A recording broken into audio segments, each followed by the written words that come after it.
भारत एक प्राचीन देश है। विविधताओं से भरे इस देश में आज बहुत से धर्म, संस्कृतियां और लोग हैं।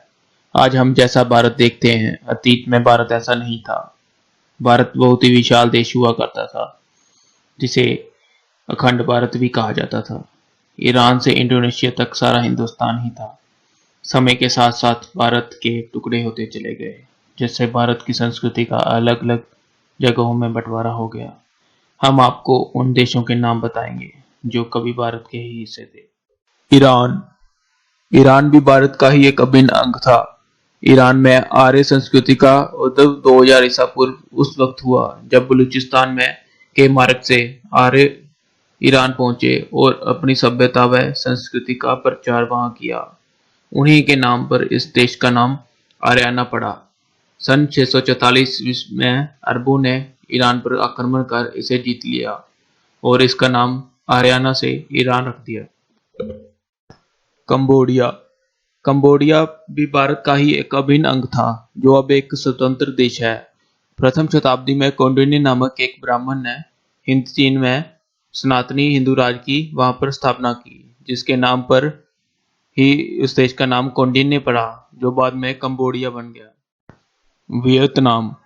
वियतनाम का पुराना नाम चंपा था। दूसरी शताब्दी में स्थापित चंपा भारतीय संस्कृति का प्रमुख केंद्र था।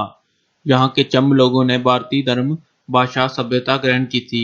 1825 में चंपा के महान हिंदू राज का अंत हुआ और ये एक अलग देश बना। मलेशिया, जो कि एक भारत का ही एक अभिन्न अंग था। प्रथम शताब्दी में साथी सनातनी भारतीयों ने मलेशिया पहुंचकर वहां के निवासियों को भारतीय सभ्यता एवं संस्कृति से परिचित करवाया। कालांतर में मलेशिया में शैव, वैष्णव तथा बौद्ध धर्म का प्रचलन हो गया। 1948 में अंग्रेजों की गुलामी से मुक्त हो ये संप्रभुता राज्य बना।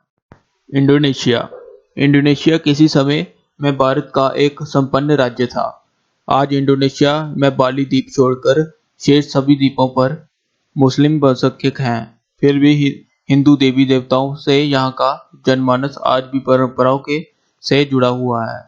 बाली द्वीप पर आज भी श्री राम का मंदिर है और वहाँ पर कोई मुस्लिम भी पूजा करते हैं।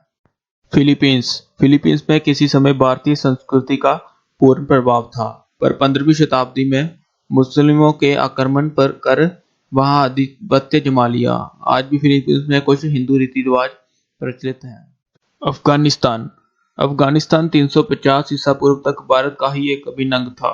यहाँ पर 350 ईसा पूर्व पहले हिंदू राजा अंबी का राज था, जिसने सिकंदर से संधि कर उसे अफगानिस्तान का राज दे दिया था।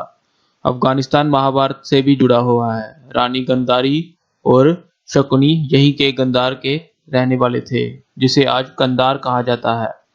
7वीं शताब्दी में इस्लाम के आगमन के बाद अफगानिस्तान धीरे धीरे राजनीतिक और बाद में सांस्कृतिक रूप से भारत से अलग हो गया। नेपाल विश्व का एकमात्र हिंदू राज्य है नेपाल, जिसका एकीकरण गोरखा राजा ने 1769 में किया था। पूर्व में यह प्राय भारतीय राज्य का ही एक अंग था। बौद्ध धर्म संस्थापक महात्मा गौतम बुद्ध भी यहीं के राज्यवंश से थे। भूटान प्राचीन काल में भद्र देश के नाम से जाना जाता था। भारतीय ग्रंथों और कई कहानियों में भी भद्र देश नाम का जिक्र है। 8 अगस्त 1949 में भारत भूटान संधि के तहत भूटान को संप्रभुता संपन्न राज्य घोषित कर दिया गया।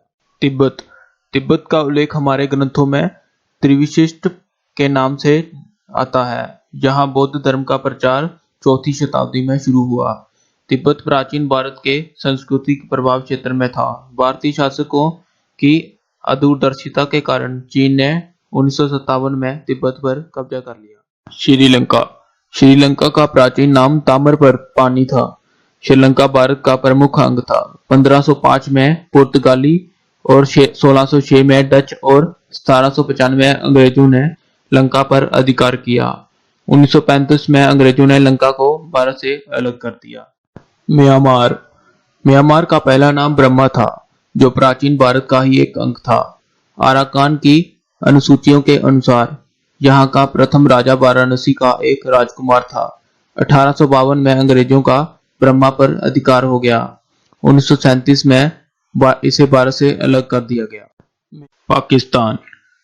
तो 15 अगस्त 1947 के से पहले पाकिस्तान भारत का एक अभिन्न अंग था। इस हिस्से पर चंद्रगुप्त मौर्य का भी राज्य रहा है। हालांकि बंटवारे के बाद पाकिस्तान में बहुत से प्रसिद्ध हिंदू मंदिर तोड़ दिए गए।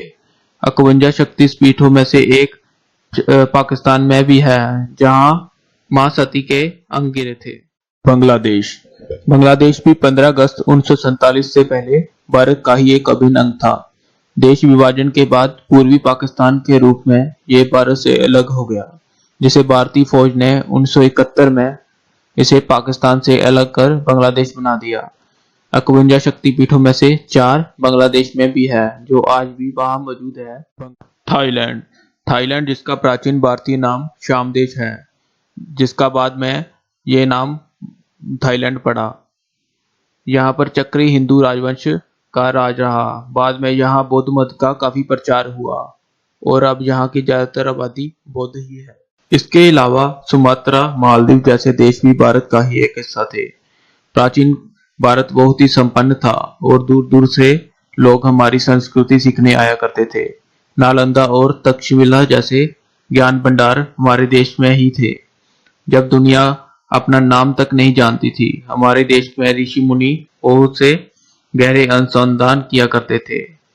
आज हम अपना इतिहास, संस्कृति भूलते जा रहे हैं, जो हमें याद रखना चाहिए।